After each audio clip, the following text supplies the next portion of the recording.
Alright guys, there it is. That's the Crosman Valiant in 177. Comes in two calibers currently, 177 and 22. And it's a break action pellet rifle. So you break the barrel, you load it into the chamber, directly into the chamber, right into the lands, and you push it back. You have your safety up here, and then a fairly heavy trigger. The rifle package comes with everything here except for just this little piece here. I just put that on there. Doesn't really need it actually.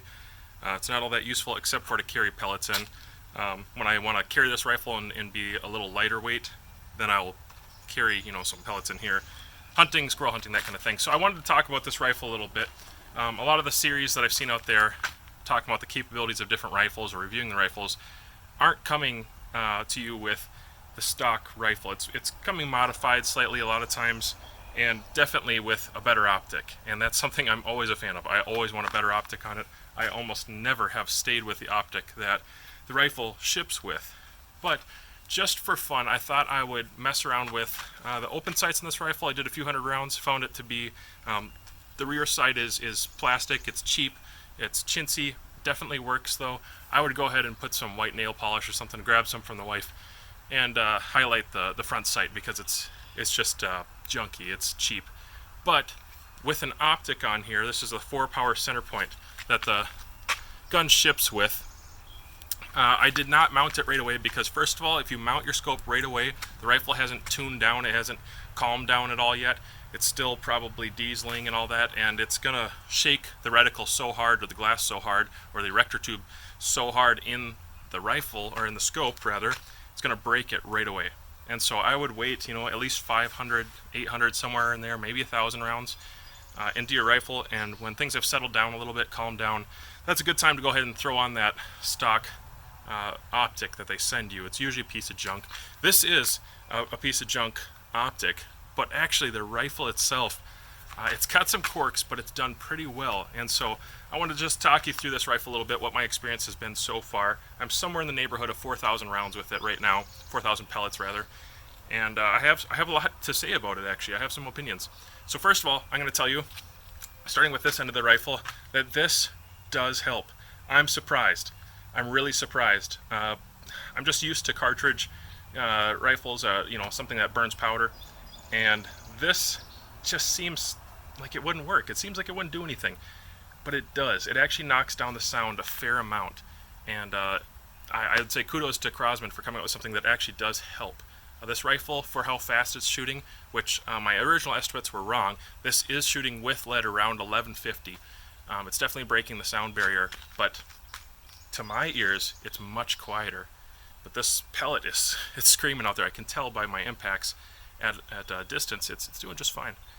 So anyways, you move down the barrel. This is all plastic or polymer or something. Your connection point, your actual pivot point here, held in by these screws. This is kind of what holds it into this stock. It seems pretty solid. It's pretty robust. It's got a big old tube on it compared to a lot of Arab guns. There's a very large chamber in here. The cylinder, which compresses the gas. This is not a spring in the traditional sense kind of rifle. There's a gas piston in here that shoots air forward, and they claim with non-lead it'll do, or synthetics, it'll do like 1,400 feet per second, which is crazy fast in 177. I don't know what kind of accuracy you would get. I mean, just immediately out of the barrel, thing's a mosquito. It's going to go all over the place. But with lead at 7.9 grains, in fact, the ones that I use are the Crosman 7.9 dome pellets. I tried a lot. I tried to find something else because I've used that pellet forever. It actually shoots the tightest out of here. I think it's the skirt width. It fits really well into those lands, and it keeps it consistent and stabilized. It's just enough weight to cut wind at pretty good distance too, like around 200 yards. It's still pretty effective. So anyways, big old tube on it. The first 1,000 rounds, this thing was coming loose constantly. I mean, absolutely constantly. I Loctited it with glue several times. I did have to take the rifle apart a few times just to check things over and see how things are going, and these were just always coming loose. So I'm still dealing with that. I still tighten them up pretty frequently. Probably every 500 rounds they're completely loose if you don't check it. So kind of annoying, but moving down, you have a dovetail mount, and you know what? I have a theory on why airgun companies are staying ancient with their technology and not update into Picatinny. I think what's going on is they're afraid that if they actually put Picatinny on here, it'll destroy every optic that you put on there, because it'll never slide, especially because you can't mount an optic right away when you get it. It'll destroy the optics because of the rough vibration. I think that might have something to do with it. So they like to use this dovetail so they can put cheap, really, really cheap optics on there, like all the leftovers from China and all the things that they are still using out of those factories. And then it still moves around a little bit, doesn't destroy the optic right away, it kind of destroys your rail. This particular rifle is going to come with a rear notch underneath this right here. This is the ring, these are the rings that it came with. And there's a little Allen screw, it's kind of a set screw that you can put down in there, and that will allow you to try to keep it steady. I've sheared off 2 pins. 2 pins. That's how much vibration is going on here. And this is a heavy rifle. It's a wood stock heavy rifle. That's a positive, by the way. That's not a negative. That's very much so a positive. Air rifles that are light ruin everything. They ruin themselves. They self-combust practically with how much friction is going on, how much energy is dumped into that mechanism. It's not good. Heavy air rifles last longer. That's why your really expensive air rifles have wood stocks traditionally and are really quite heavy. It tunes down that vibration a little bit, gives them a longer lifespan. Anyways, moving on. Let's talk about the wood stock a little bit. I guess the stock itself, when I first saw it online, I thought it was just going to be some really chintzy, cheap kind of typical Crosman stock. You know, it's like, it almost feels like particle wood when you grab it. But to be honest with you, I got it and I was pretty surprised, kind of happy with the wood. I think it's called a beech wood, and it sanded out pretty well, considering all things considered. Sanded out pretty well. It's got a nice design to it. When you get in close, and I'm not sure if we'll be able to actually see very well because I'm in the shade, but it has almost like the holographic look inside of the wood. It's a really, really nice piece of wood. I would actually like this on another rifle. I don't prefer varmint thumbhole stocks. I don't know anybody that does. I guess I don't shoot with anybody that does. What would be nice if this was just a regular straight pistol grip. You know, remove this and just have a nice thick piece of wood coming back here, kind of like a traditional stock, or just fill this in. If you've seen the CZ457, the new Target model that they have, it's a big stock like this, very European, with a big old palm swell so that you can shoot it the right way. This right here is a great way to milk a grip and pull it to the side. That's why nobody who shoots precision or you know, those kind of rifles uses the thumb hole like that. If you're standing and you're taking a shot, it might be useful. Holding it, carrying it around, it's relatively useful. But as far as actually shooting the rifle, especially from the bench or the ground, this is pretty much how you're going to shoot. All the tension is going to be between 2 fingers. These don't do anything down here because you would milk the grip again. You would pull it to the side. So this little gap in here, not necessary. I wish they would have filled it in and given more weight to the rifle. Now talking about the stock and the rifle, oh, by the way, length of pull was a little short. It's kind of set up for a kid, which I hate it when they do that because you know, they advertise this as an adult air gun basically, but it's set up for a kid with how short it was. I may just think that because I'm 6'5" and I'm bigger, but I just find all rifles to be so incredibly short. I put a lengthener on there. It was like $5 from China or something, so no big deal. Anyways, back to the rifle. Balance point is exactly where my hand is, right here.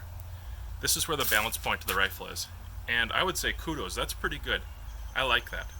I think with a bigger optic on here, it might change that a little bit. And I have a Burris XTR. I might have uploaded a video already by this point, just showing that rifle or that optic on here, and it does change the balance point a little bit. But it's really good, especially if you're going to be shooting it out of a mount. I find that it helps you with controllability and keeping the rifle stable.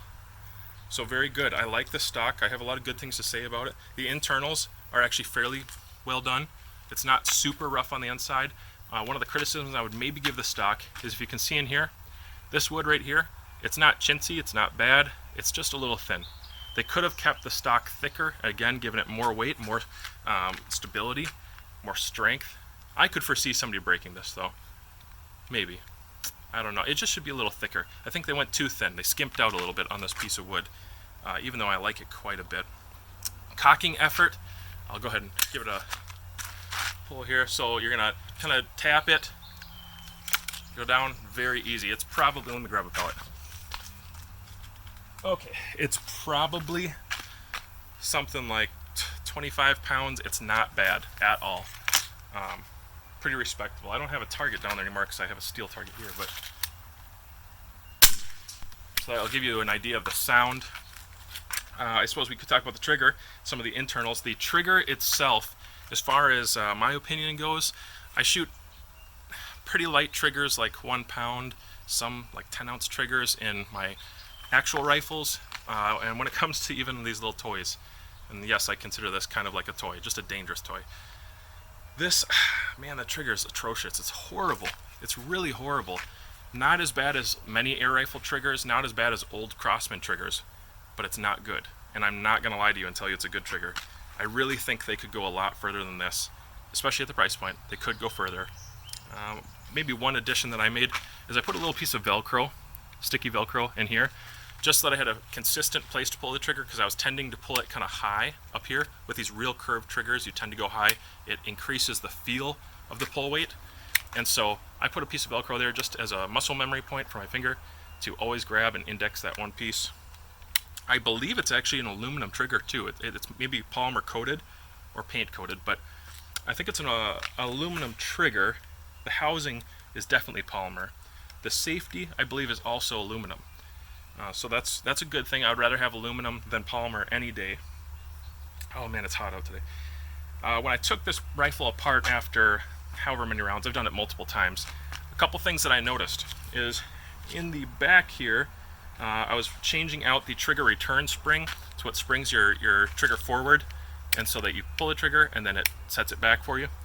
I put in like a, maybe 3-ounce, 6-ounce return, which is not dangerous, by the way. It does lower some of the initial pull weight in a stage, you could say, but it mostly just makes for a more comfortable process, pushes your trigger forward. You wouldn't want to have no weight. You wouldn't want to take that spring out altogether. It's not a good idea. But I did that, and there's an adjustment screw in here. You can see if you have a screwdriver small enough, it's a very soft piece of steel in there for the screw. So that's kind of a negative. It's a soft piece of metal. They should have used better hardware all around in this rifle, but anyways, it's not long enough to do anything. So you can make it really, really terrible. You can make it a little bit better. I have it set all the way in to make it a little bit better. There's still plenty of take-up in that rifle trigger. So not great, but amongst all that, I should finish my sentence here. I took apart the rifle, went inside to check the internals. I don't see a bunch of crazy wear points. I'm not too worried about that, except for in here, inside the stock, there's a thin channel right in here, and it's got cracks in it. And actually the piece of wood, I've removed it, put glue on it, put it back in, because the recoil of the rifle is recoiling backwards. The channel that it sits in, the recoil lug area, if you want to call it that, it did manage to break that piece of wood, and I have not found it to change accuracy, which is surprising. It didn't do anything. So as long as this is tight, as long as your screw is tight right here, and then there's one back here, as long as those are solid, it seems like that actually doesn't change. So I want to be critical of that and say, Crosman, you should have had a thicker piece in there. It's extremely thin for wood. That vibration just shredded it. Probably in the first 100 rounds, it probably broke it. But I didn't really notice until I took it apart that had happened. So it's kind of a negative, but it didn't affect performance, so I'm not going to hit it too hard. I'll keep an eye on it though. So talking about performance and accuracy, what did we see? So this is a place where I shoot pretty often on my lunch break, which is what I'm on right now. And when I shoot out here, I shoot at 25, 50, 80, 100, and sometimes at 200 yards. A little more, it's like 225.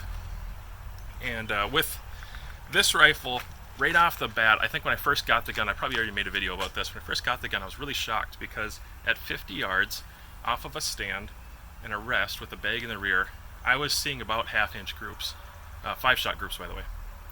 And not every time, but a few times, like maybe several times. And I was just really shocked because brake barrels, man, they just don't do that. And so I messed around with it more, and of course I would have flyers and I would have bad groups, and I couldn't seem to get a rest that was particular enough for the needs of this rifle because it is hold sensitive. It's absolutely hold sensitive. It's very trigger sensitive. all the things you expect from a break barrel, the unfortunates about it. But I kept finding that there would be just the right hold, the right steadiness, the right pellet combination, of course less wind. I was getting really tight groups, and so I moved out to 200 or at 100 yards. I would get pretty consistently around 2 inches. Like, it wasn't hard. I wasn't surprised anymore when I was seeing 2 inches, which is very good for a break barrel. That's surprising. 2 inches at 100 yards is great. That's like a pop can every single time. I've killed robins with it at 80 and 100 yards, still penetrating, killing the robin, punching through them, which I can't think of another rifle I've shot that was that strong, actually. So it's moving, it's cooking out there. It's quiet. Even with a crappy trigger, if you have good discipline, it's doing just fine. And the thing that I added, which really honed in my group sizes, added the consistency that I needed, was, let me show you this. So this is the Vanguard front rest. It's the Pro Aim, or Porta Aim, sorry, the Porta Aim. So it's kind of a funky little rest with just a few basic features. They're pretty cheap, but this deal right here functions at whatever height you would like by bringing up or lowering this little unit so it'll stay steady. And then it's got 3 manual legs, not spring loaded or anything like that, but it's super cheap. The thing I liked about it is it has a sandbag top, and it can get condensed down small to fit inside my rifle bag, so I can fit everything into one rifle bag, a backpack actually, an elderly stock, and it all fits in there for my pellet rifle. Before I was using kind of big bags and heavy stuff, and I didn't like it, and this is the rear bag that I use. It's just a tiny little rear bag, pretty lightweight. I believe this one's from Midway. No, Shields. This one was from Shields. It's like $7 or something, pretty cheap. Anyways, these are the 2 that I'm using, this combination off of a bench or off of the ground actually. And it's just got enough grip in it that it keeps the rifle from shifting a lot left to right, but it's still a sandbag, and so it allows the rifle to move backwards in a straight linear fashion, and this doesn't cause any resistance. So when I shoot that rifle, I shoot it in the exact same spot every time. I put the front hook just over this. That's about where the break is in the barrel. I put that front hook just over this every single time, same place. In fact, this is really getting formed to the design of that rifle. It's the only rifle I shoot it with. And then this sits in the same spot in the rear every time. I'm not touching the rifle very much at all. Every trigger pull, it's very, very minimal. Very light face pressure. Don't do heavy face pressure. That'll change your point of impact everywhere. Pretty light shoulder pressure, just enough resistance that it's going straight back and stopping at my shoulder. And that's what I'm doing, and I'm seeing really great results. Here's some 80-yard groups from today. Let me grab this. So this is a 6-inch steel target, and this is a good target out to probably 150 yards. And at 150 yards, you can definitely still see it with the 4X, but it's pretty small. It's hard to see. You certainly can't see your impacts. And so with a 4-power scope, that's not going to cut it. If you use a higher magnification scope, this will be just fine. Still getting reasonable groups with no wind at 150 yards.